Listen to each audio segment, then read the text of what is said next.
Ade Adion was born in Tondo, Manila to painter Amado Fernando and singer Carmen Marquez.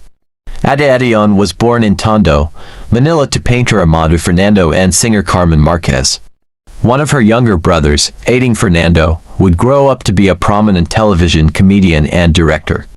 Any of her younger brothers, Ading Fernando, would grow up to be a prominent television comedian and director. Ade Adion retired in 1994. She had been bedridden for 2 years prior. She died on August 30, 2004, at the Paranaque Medical Hospital.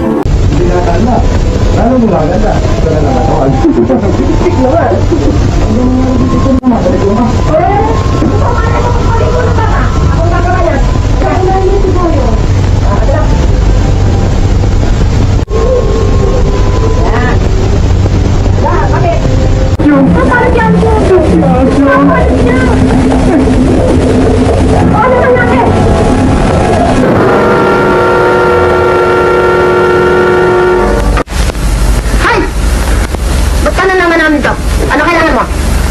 Ay, huwag mo na sabihin. Sige, sa mo lumabas ka na. Pero, Sige. Gusto mo bang masaktan? braso ba yan hamon? Dahil dyan, ang sabi hindi mo rin mababago ang pagkatao ng aking anak.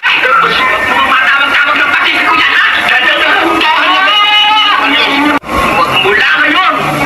Ito na ang aking anak na babae. Tunay, pasilping na paypay, pangarap ko sa buhay. Palay-pay, masipig ka. Palay-pay, masipig ka. Bakit yung mga nasunigin sa ano, ha? Bakit yung kalakalan hindi mo na nalaman na chichismis kayo kaya pagtitika? Dahil naiingit kayo! Hindi! Pagkatapos kayo, nagkaroon kayo ng isang kapatid kahit isa, maganda! Pagkatapos ganyan pa kayo? Ano muna? Ano ka? Sobra na yung mga ginagawa ninyo? Mga tita! Ihali siya! Donde siya? Porque ven aquí primero!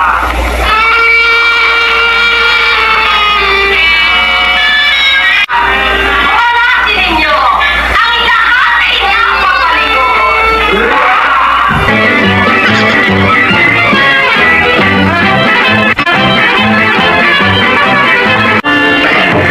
Puso ya!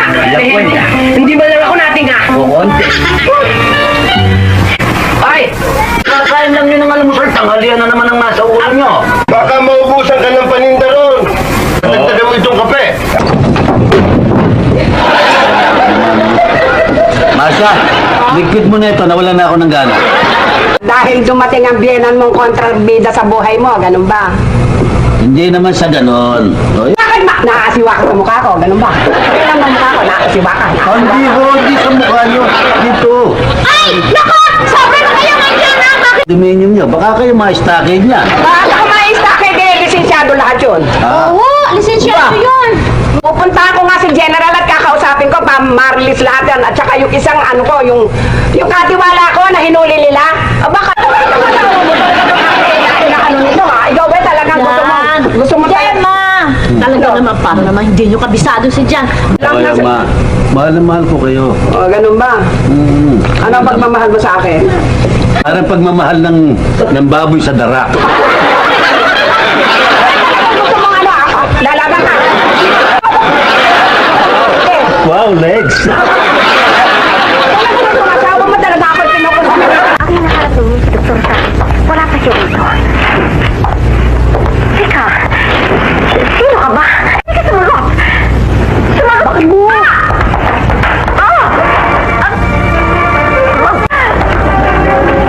Gumagawa ako ng lesson plan. Kaya, ako yata ang pinariringgan mo.